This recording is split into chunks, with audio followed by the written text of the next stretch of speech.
যে যদি রাজ্য সরকার কোনো রকম জুনিয়র চিকিৎসকদের বিরুদ্ধে পদক্ষেপ নেয় তাহলে আমরা সেটা আটকাতে পারবো না। এই মুহূর্তে চোখ রাখুন আইএসপি নিউজ বাংলা। আরজিকর কাণ্ড নিয়ে যে মামলা চলছিল সুপ্রিম কোর্টে সেটার কিন্তু শুনানি পিছিয়ে গেছে। এটা নিয়ে হাইকোর্টের আইনজীবী শেখ বাবুলাল তিনি কিন্তু বিস্ফোরক মন্তব্য করছেন। যেসব চিকিৎসকরা এই আরজিকর কাণ্ড নিয়ে আন্দোলন করছে, এইসব আন্দোলনকারীদের বিরুদ্ধে যদি কঠোরভাবে কোনো মুখ্যমন্ত্রী পদক্ষেপ নেয়, এটা নিয়ে কিন্তু কিছুই করতে পারবে না বলে জানান সুপ্রিম কোর্ট। চলুন আমরা বিস্তারিত শুনে নেই সেই আইনজীবীর মুখে।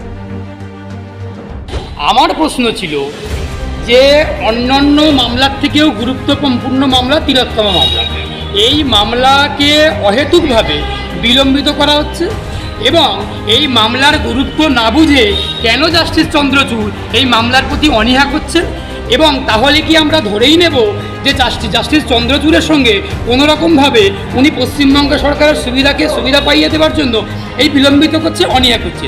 এটা আমার প্রশ্ন ছিল একজন সাধারণ মানুষ হিসাবে, একজন আইনজীবী হিসাবে এবং একজন শুভবুদ্ধি সম্পন্ন বাংলার সাধারণ মানুষ হিসাবে আমি এটা প্রশ্ন করেছিলাম। আশা করেছিলাম সেই প্রশ্নের উত্তর পাবো এবং আজকে যে শুনানি হয়েছে, আগামী দিনে যে শুনানি হবে, এটা সম্পূর্ণ প্রসিডিওর মেনে, পদ্ধতি মেনে, বিচার ব্যবস্থা সিস্টেম রয়েছে, পদ্ধতি মেনে শুনানি হচ্ছে এবং আগামী দিনেও হবে। এখন আজকে যেটা অর্ডার হয়েছে যে আগামীকাল 5টার মধ্যে জুনিয়র চিকিৎসকদেরকে কাজে ফেরার জন্য সুপ্রিম কোর্ট অর্ডার দিয়েছে। এই নির্দেশটা, এই অর্ডারটা কাদের পক্ষে গেল আর কাদের বিপক্ষে গেল সেটা আমি একজন আইনজীবী, আইনজীবী শেখ বাবুলাল, আমার বলার কোনো অপেক্ষা থাকে না। এটা সমস্ত মানুষই বুঝতে পারছে কাদের পক্ষে গেল কাদের বিপক্ষে গেল। এই অর্ডার নিয়ে আমি জুনিয়র পাশাপাশি আমি সিনিয়র চিকিৎসক বন্ধুদেরকে অনুরোধ করব, আপনারা আইন মেনে গণ ইস্তফা দিয়ে এই সরকারকে বার্তা দিন যে আমরা আপনাদের অন্যায়ের বিরুদ্ধে, আমরা আপনাদের স্বৈরাচারের বিরুদ্ধে, আমরা এই খুন, ধর্ষণ, রাহাজানি এইসবের বিরুদ্ধে আছি। সিনিয়র চিকিৎসকরা আগেই বলেছিলেন যদি জুনিয়র চিকিৎসকদের ওপর কোনো রকম দমনমূলক কোনো ব্যবস্থা নেওয়া হয় তাহলে আমরা সিনিয়র চিকিৎসকরা রুখে দাঁড়াবো। সুপ্রিম কোর্ট বলেছেন আজকের রায়েতে বা আজকের পর্যবেক্ষণে যে যদি রাজ্য সরকার কোনো রকম জুনিয়র চিকিৎসকদের বিরুদ্ধে পদক্ষেপ নেয় তাহলে আমরা সেটা আটকাতে পারবো না। চিকিৎসকরা শান্তিপূর্ণভাবে গণতান্ত্রিক পদ্ধতিতে তারা তাদের স্টেথোস্কোপ নিয়ে চিকিৎসা ব্যবস্থার মধ্যে তারা আন্দোলন করছে। এই আন্দোলন করার জন্য পশ্চিমবঙ্গ সরকার যদি কোনো রকম কঠোরমূলক ব্যবস্থা নেয়, দমনমূলক ব্যবস্থা নেয় চিকিৎসকদের বিরুদ্ধে, সুপ্রিম কোর্ট বলছে আমরা আটকাতে পারবো না। কেন আটকাতে পারবেন না? আপনি সর্বোচ্চ সুপ্রিম কোর্ট, আপনি মহামান্য সুপ্রিম কোর্ট, আপনি কেন আটকাতে পারবেন না? আপনি সব পাচ্ছেন, আপনি চোরেদের জামিন দিতে পারছেন, ধর্ষকদের জামিন দিতে পারছেন, খুনিদের জামিন দিতে পারছেন, সব রকম বিচার করতে পারছেন, আর আপনি চিকিৎসকদের বিরুদ্ধে যদি কোনো রকম কঠিন পদক্ষেপ নেওয়া হয় সেটাকে আটকাতে পারবেন না কেন? তাহলে কি আমরা, আবারও বলছি, আমি প্রশ্ন করছি, তাহলে কি পশ্চিমবঙ্গ সরকারের পক্ষেই আপনারা কথা বলছেন? আমি কিন্তু প্রশ্ন করছি, আমি কোনো অভিযোগ করছি না। আমার প্রশ্ন থাকতে সুপ্রিম কোর্টের কাছ থেকে, আপনারা কি এখনও সুপ্রিম কোর্টের justice Chandrachud, justice Pardiwala, justice Mishra, এই তিনজনের যে ডিভিশন বেঞ্চ রয়েছে, লন্ডনের জাস্টিসের ডিভিশন বেঞ্চ রয়েছে, আপনারা কি এখনও পর্যন্ত নিরপেক্ষ আছেন নাকি কোনো রাজনৈতিক দলের পক্ষপাত করছেন? এই প্রশ্ন আমি একজন সাধারণ মানুষ হিসেবে আপনাদের কাছে রাখলাম। আপনারা এই প্রশ্নের উত্তর দিয়ে নিজেদের স্বচ্ছতা, নিজেদের নিরপেক্ষতা এবং নিজেদের বিচারপতি হিসেবে যে দক্ষতা তার প্রমাণ দিবেন। আমি একজন সাধারণ মানুষ হিসেবে এই প্রশ্ন করলাম।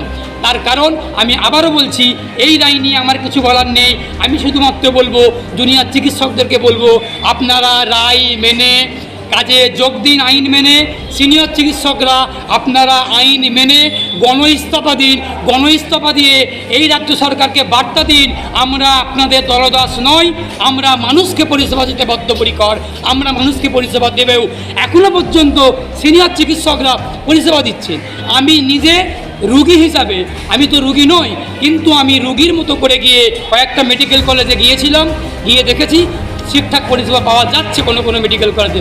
আমি নাম নিচ্ছি না, কোনো জায়গাতে একটু আন্দোলন হচ্ছে, প্রতিবাদ হবেও, আন্দোলন হবেও। জুনিয়র চিকিৎসকরা আন্দোলন করছেন। আমার কয়েকজন চিকিৎসক বন্ধু আছেন এনআরএস মেডিকেল কলেজে, আরজিকর মেডিকেল কলেজে, কলকাতা মেডিকেল কলেজে, তাদের কাছ থেকে খবর নিচ্ছি পরিষেবা চলছে। আমি নিতেও গিয়েছিলাম, পরিষেবা চলছে, সিনিয়ররা পরিষেবা দিচ্ছেন। কিন্তু তৃণমূল কংগ্রেস এই জুনিয়র চিকিৎসকদের আইনজীবীটাকে জুনিয়র চিকিৎসকদের আন্দোলনটাকে যেভাবে দাগিয়ে দেওয়ার চেষ্টা করছে, সাধারণ মানুষকে খেপানোর চেষ্টা করছে যে চিকিৎসা দিচ্ছে না, বিনা চিকিৎসায় মানুষ মারা যাচ্ছে, এটা সম্পূর্ণ মিথ্যাচার, কুৎসা, অপপ্রচার। জুনিয়র চিকিৎসকদের গায়ে আঘাত করা হচ্ছে, তাদের একটা সাদা পোশাকেতে কালি লাগানো হচ্ছে, কালি ছেটানো হচ্ছে।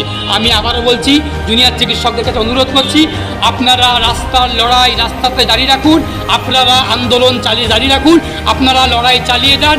আপনাদের লড়াইয়ের পেছনে, আপনাদের আন্দোলনে আমরা আইনজীবীরা, আমরা শুভবুদ্ধি সম্পন্ন মানুষরা, আমরা সাধারণ মানুষরা আপনাদের লড়াইয়ে ছিলাম, আপনাদের লড়াইয়ে আছি, আপনাদের লড়াইয়ে থাকবো। আগামী দিনে আইনিভাবেও থাকবো, সহনাগরিক হিসাবেও থাকবো, একজন উপভোক্তা হিসাবে, একজন রোগী হিসেবেও থাকবো আপনাদের পাশে।